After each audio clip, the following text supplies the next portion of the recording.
What's up, Warrior Poet people?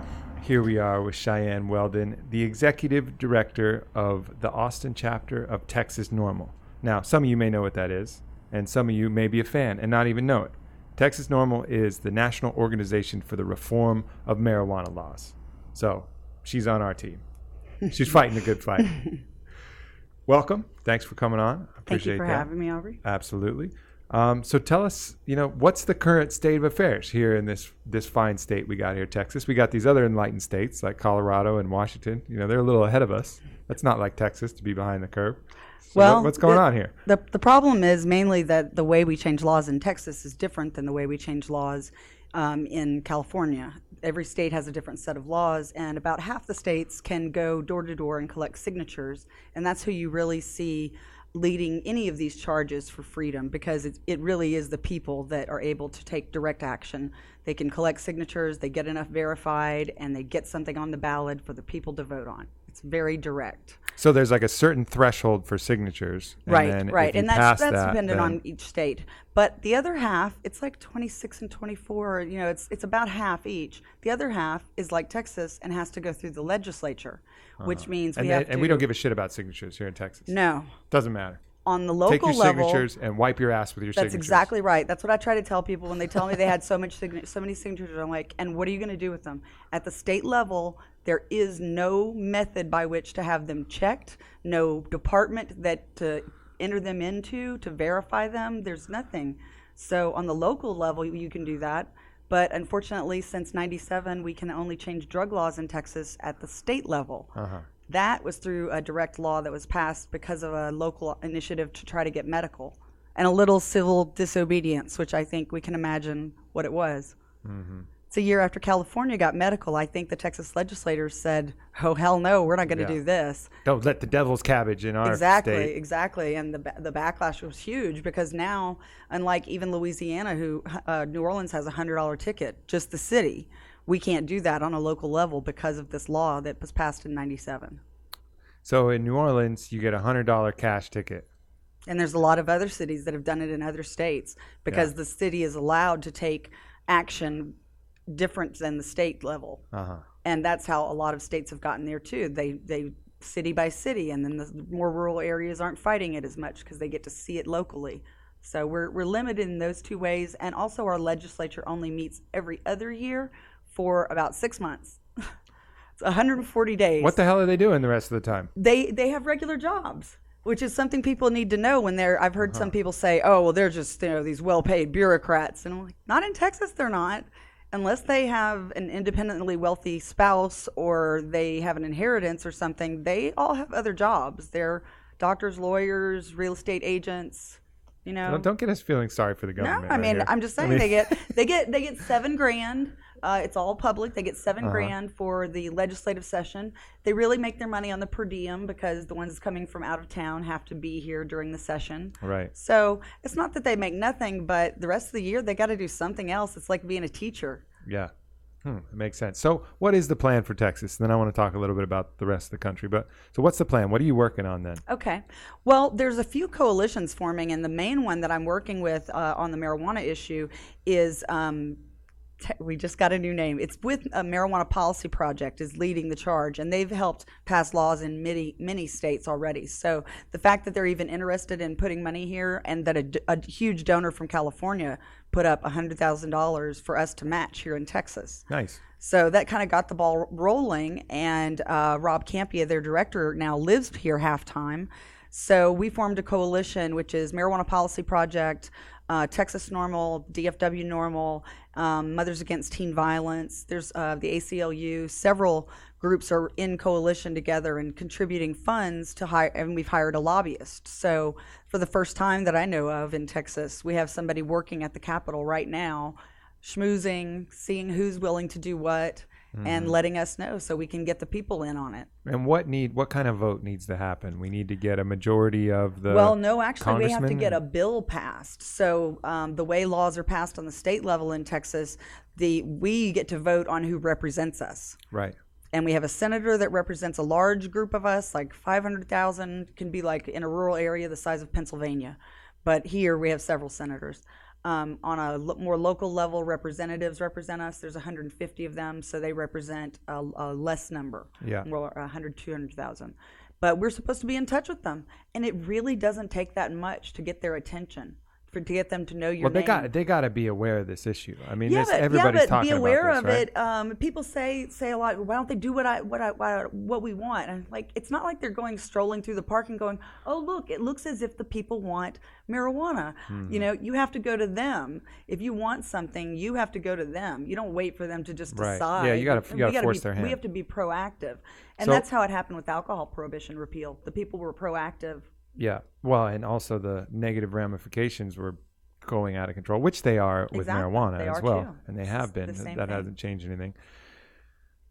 So we got a lobbyist, and you guys got that guy in there working. But we're working on 3 bills. Okay. Well, I should say 6 bills, because ideally, in a perfect world, the 2015 session starts, and we have already gotten 6 bills filed in November, which is when you can pre-file them, right? Like a week after elections, they can pre-file bills. Got it. So we want 3 in the House and 3 in the Senate, because if they move forward together, then they get to the governor quicker. It's not likely to happen. That's like ideal. Right. So we'll see how far we can get them. You know, so and the three bills would be civil penalties, lowering penalties on personal possession, medical with real access, never happened in Texas yet, and the other one is taxation and regulation, which would be like legalization. Right.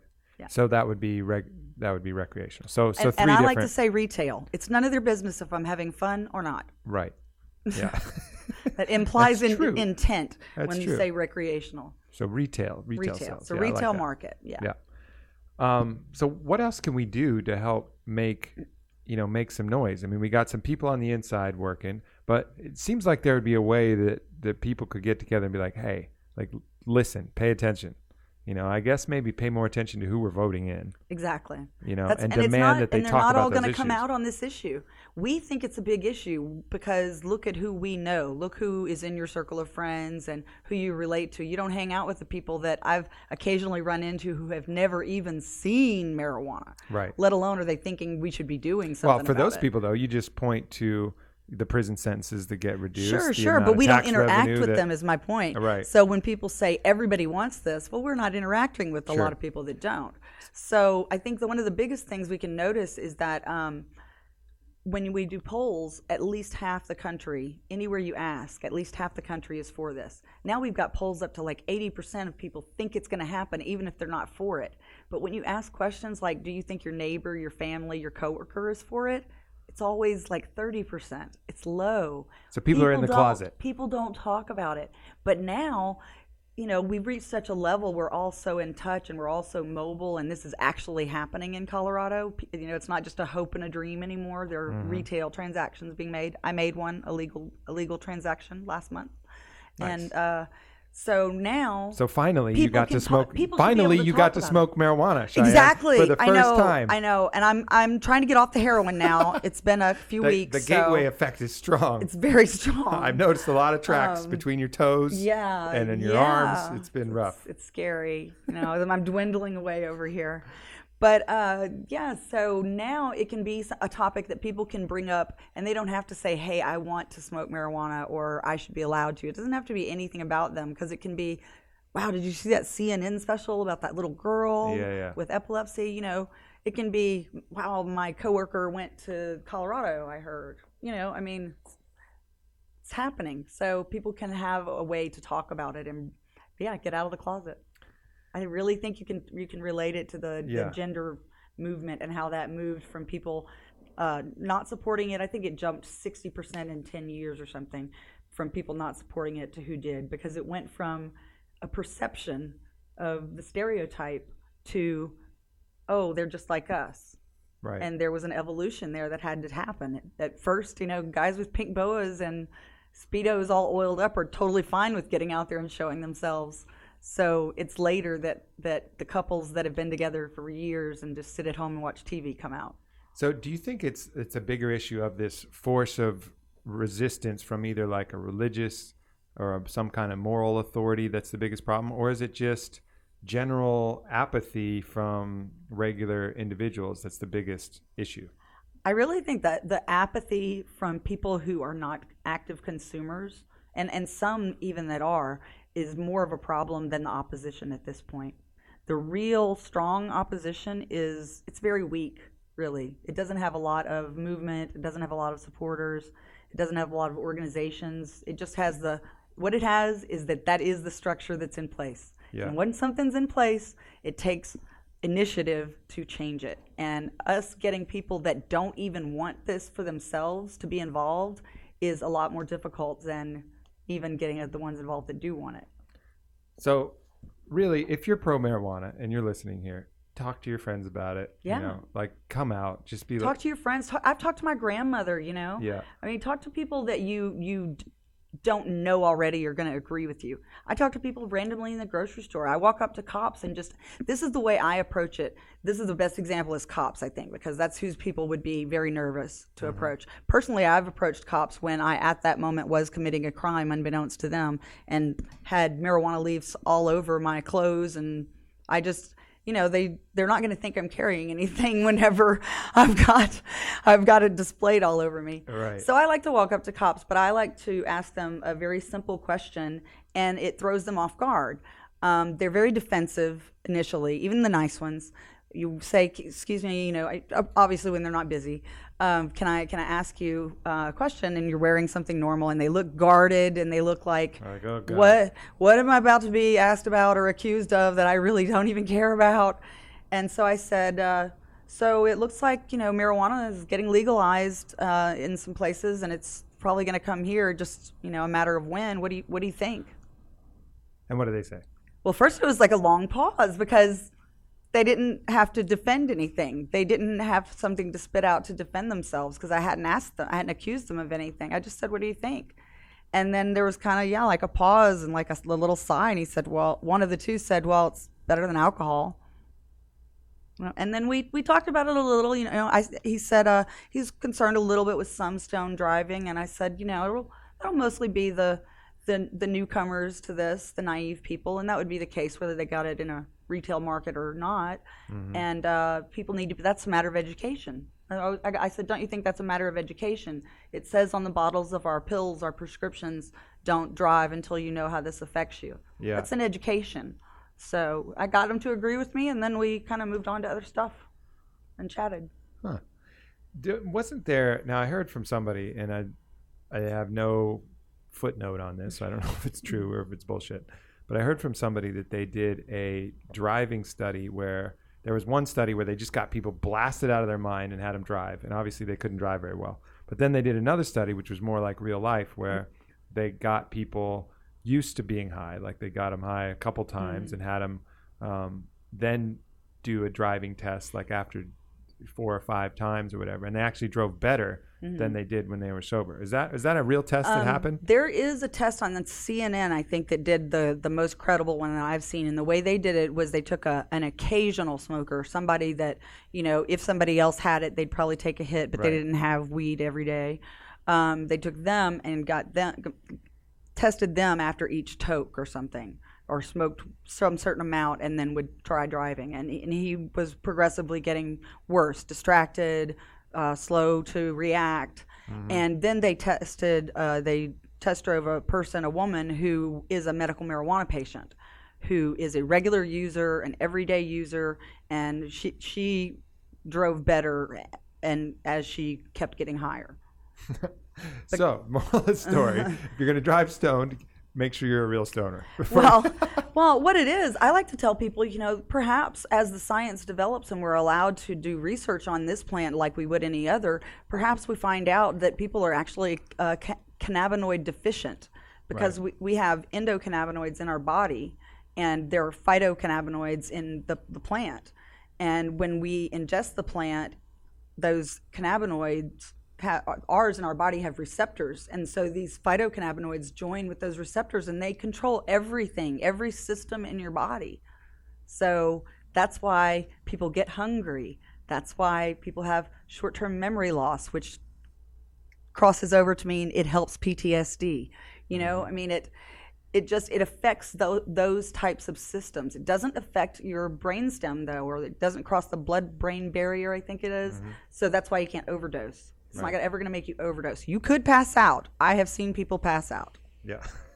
The same as heat stroke, though. Sure. They feel the same. It seems the same as like heat stroke. When you think it's a regular brownie and it's not a regular brownie, Yeah. then you better buckle your seatbelt. Yeah, you might be going to sleep for a while. If you're lucky. Yeah. If you're lucky, you pass out.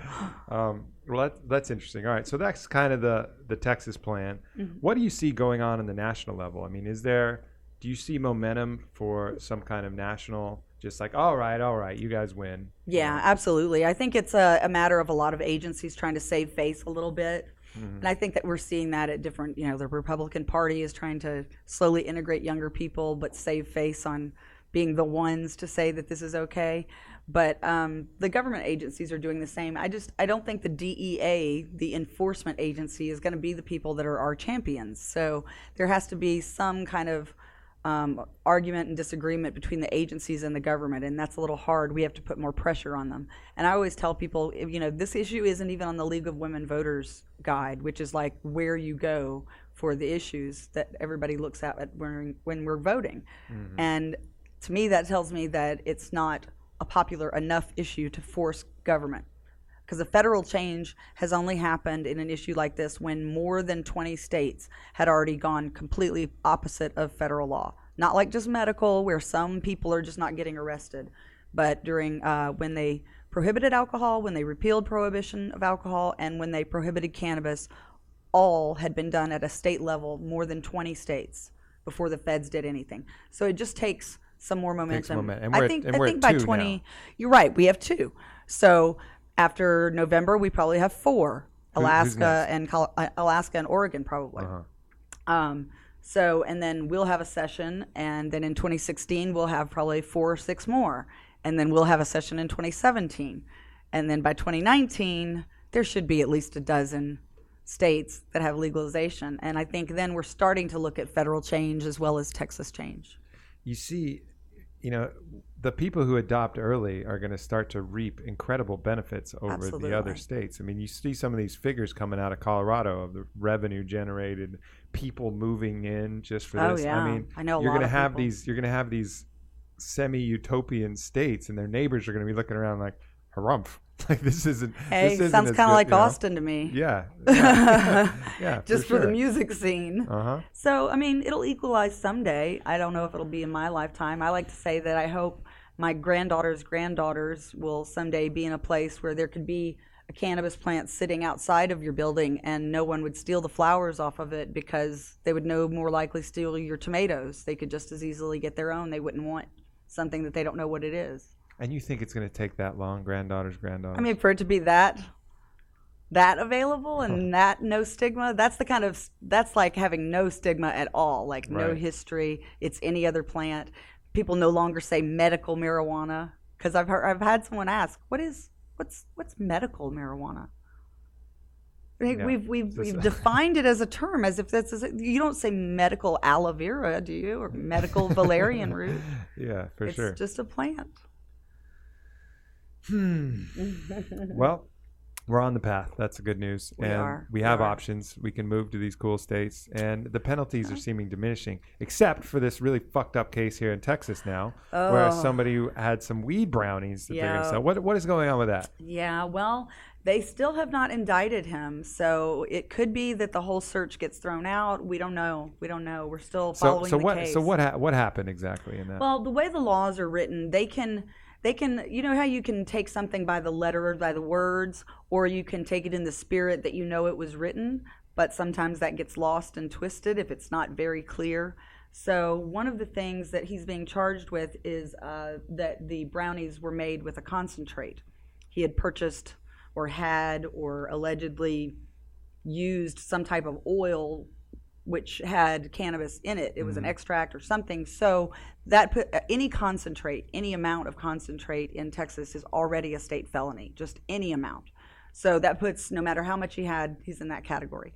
Then there's a law that says any dilutants, adulterants, anything, additives that is in the manufacturing process, of the drug that will be consumed can be weighed. So we're talking about they weighed everything. Flour, chocolate, sugar. The container. Everything. The container. Everything. They weighed everything. His so house. You've got, yeah, right. They weighed his table. Do you have some in you? Let's weigh you. His You weigh about fucking 150. spatula. So they take the full weight, which I think was 1 3/4 pounds. They take that weight with the penalty of state felony. I mean, of a concentrate. You know, that much of a concentrate when any amount was a state felony. So he's looking at 5 to 99. Holy shit. Yeah. I mean, I don't think it'll happen. I think they've already offered him one deal and his lawyer turned it down. But, you know, they just had a status hearing recently, and they're having rallies every time and bringing attention to it. The judge is obviously very aware that this is a big case. Yeah. Yeah. So I think the last time they were like, okay, well, let's just go ahead and get to it. We all know why everybody's here. Yeah. Like, let's take them out of order, get rid of everybody. Yeah. But I mean, it's crazy. I think that they thought maybe they were going to use them as an example, but I think it's a real temperature taking, to say that it's more like we can use them as an example of how ridiculous these laws are. Sure. Yeah. I mean, if they put him away for 40 years, he'll turn into a martyr. There'll be rallies. Yeah. That'll really galvanize the and Texas marijuana. NORML and some of the other organizations have to be a little careful with that case, in that we're not advocating that 19-year-olds should make and sell should be make and sell concentrates or anything. But regardless of his age, no one should be facing that sort of penalty for a substance that cannot kill you. Mm-hmm. It just that just doesn't make sense. No one should. We don't want kids drinking alcohol, but we don't throw them out of school for it. We give them little tickets, penalties.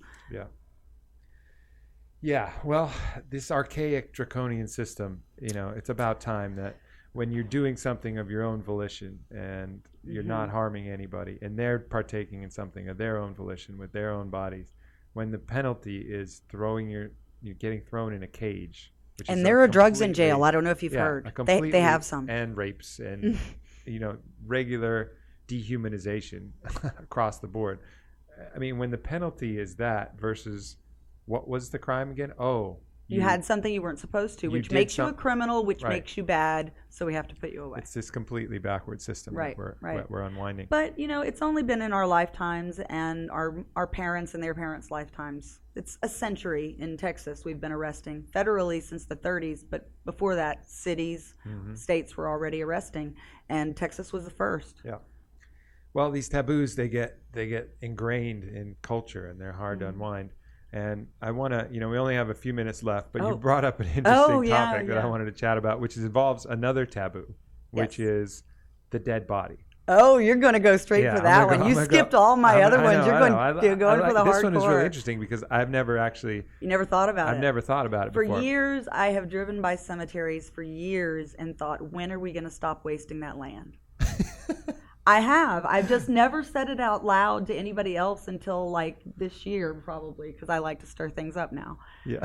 So yeah, I think someday, we're going to be looking at a lack of space for people in livable areas, and wonder why we're having these areas to just dwell on the dead. Mm-hmm. I don't want anybody to dwell on me in a over my decomposing body. I mean, plant a tree that you name after me, or like buy a star that you're going to look at or something. Cremate me and throw it in the wind or the ocean. It's this really funny relationship that we have with death. We really shelter ourselves with it, and then we consider the body as still some, you know, of course you want to respect that as the shell, but it's pretty much just like a fucking hermit crab leaves his shell. Exactly. You know, and it's like, okay, there's this shell. Yeah. You know. Yeah. It's nice, but it's nothing there. It's not the fucking hermit crab anymore. Right. The hermit crab's gone. He's gone. So whatever you do with the shell, you know, okay, maybe you don't want to smash it on the rocks. Yeah, you know, I mean, have a little nice thing, whatever you want to do, but don't take up land space. Don't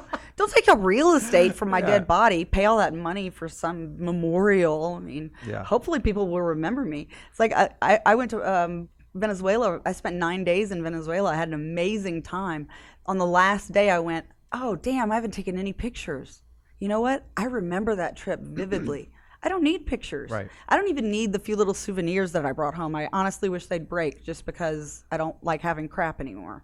But yeah, I hope people can remember without that. And the whole act of the the whole burial system where It's morbid. you're the, it's yeah. I mean, I think in at least in New Orleans they got it a little better, you know, where they got They go down the street and playing music, they're yeah. going dance. I mean, that's a lot more. I mean, Yeah, celebrate what I stood for in life. Exactly. Not I want the mourn minor loss of mishap it. marching band and Clyde and Clem's Yeah. Whiskey Business playing at my funeral. Fuck like, yeah. It's like I this think big, a parade is a great idea. It's this big ego trip to say, when I die, I want the world to cry and mourn who me all's forever. gonna be there? And Yeah, fuck it. yeah, people are very centered on themselves, though. I mean, I'm not that worried about it. Yeah. And then there's a whole other group of people who are imagining, you know, they don't want to get buried because like, oh man, I'm so claustrophobic. I want to get buried. Motherfucker, you're dead. You're dead. You're dead. You're dead. You're dead. You're gone. Right. Like you're not going to be claustrophobic. I promise.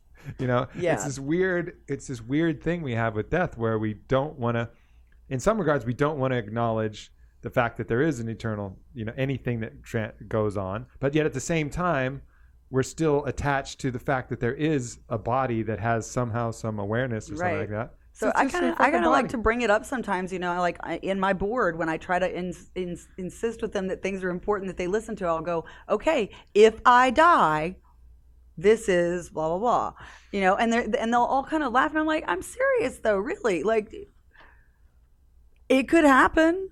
People Totally. die every People die. day. Yeah. I had to write out like a quick will before I went to Peru. I don't know what the fuck is Right, gonna happen. I'm going to the right. jungle. There's snakes and shit down there. Yeah, I don't know. I mean, I almost anything could happen. diarrheaed myself to death on the way back. You know, bad shit happens. I thought that was the I mean, reasons you guys went to Peru. People don't usually die of dysentery anymore, but I was fucking close. I lost like 20 pounds. No, I wasn't really God. close. But you know, I mean, yeah, it's just it's a part of existence. Yeah. You know, and it's Well, this before weird we ever taboo. get to that, I think we're going to see legalized prostitution, which I Oh yeah. and over-the-counter birth control for girls and more So that's options another- for so that's boys. another- Those are these are my other topics. If your listeners want to hear more about that, then Fuck yeah, let's talk about it real quick. then next time I'll talk about those Oh, things yeah. if you want. We Whenever could- you we want to could cut prob- me off. We could probably have it. No more male circumcision. Let's do all that free So stuff. we got male circumcision, we got legalization of prostitution, and we got over-the-counter birth control. Over-the-counter birth control and more birth control options for men. We got a plethora for women. Yeah, what is that? Wait, yeah. I'm too curious. I can't let you go without What? talking about birth What? control options for men, because pretty much What? there's a condom. Why don't y'all have a pill? Yeah, why don't we have a pill? Exactly. Yeah, It's like the What's going on? from before people even have sex, it sets the man's mentality up that this is all the woman's responsibility. I have two options: this piece of plastic I can put on and we hope it works, or surgery. Sorry, go to the doctor, lady.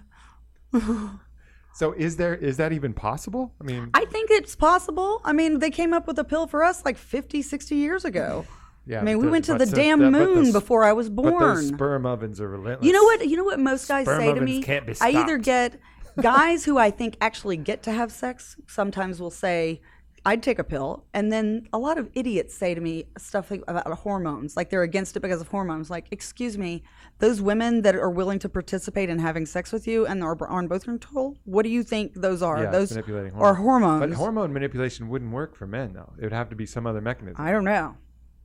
I don't know, but there's a saying. Scientists. There's a saying Scientists. that Pay attention, scientists. that it makes more sense to take the bullets out of the gun than to hold up a shield and fire at it. True.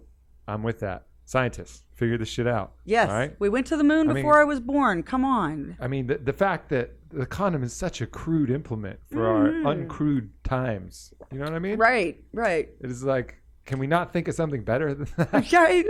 Yeah, there's no way. Like, I've had somebody try to make that process intimate. It's like, can you just take care of that? I don't want to. Like, it's not going to be cool no matter what. So Yeah, it's not going to be awesome. no, I'm It's not going to be enjoy awesome. it. So just go take care of that. And, yeah. Oh, man. So those are some other things I like to stir the pot about. Well, let's fucking good let's ideas. schedule another one. And let's when do it. I people like are that. bored at dinner parties, I just like to change the subject. I'm ready to go deep. I'm ready Yeah. to go deep on those topics. Yeah. I look forward to that. Yeah. Well, thank you for stopping by. I Thanks for appreciate it. having me. It's Enlightening been us fun. on a very important topic to us. And so what can people do to contribute, get in touch, Well, with part Texas of the Normal, movement. we have a website, texasnormal.org. We have a YouTube. TXN Normal. Remember, normal is always spelled without an A. So we have Facebook, Twitter, and we have a lot of events going on. We're getting ready for the legislative session right now. So, and we have a lot of outreach groups. Whatever people are into, we want to show that we're not a stoner group. We have an athletic group, we have a senior group, a veterans group, a patients group. So we just try to have basically anybody that joins our group who wants to be an advocate and is interested in certain things, we want to tell them, encourage them to bring more of those people either into our movement or at least educate them about it. I don't necessarily need everybody to be members. We just need to be willing to not just say yes on a poll, but look into who seems more like a freedom-loving person to put in office. Yeah. Just be involved. Go use vote411.org whenever it's time to vote before November. I like it. And if you're not in Texas, there's other organizations. Are there other normals? There absolutely are. There's over 150 chapters nationwide. We've got some international ones now. So NORML.org, and you can find all the chapters there. If there's not one near you, there's a link under chapters, how to start your own. Yeah. So just, whatever it is you're into, just get involved with the legislature in Texas, because last year there were over a dozen bills filed just on texting while driving. I mean, if you want your issue to be important, then you have to get involved and find out what's happening with it. Right. Yeah. And I'm for all freedoms, so. Fuck yeah, me too. Speaking of international, the coolest countries are right now Portugal and Uruguay. Is that right? Yeah, well, Portugal has done away with they've decrimmed all drugs. So they see a huge reduction in health issues, in AIDS-related illnesses, stuff like that. Powerful Portugal. Oh, yeah.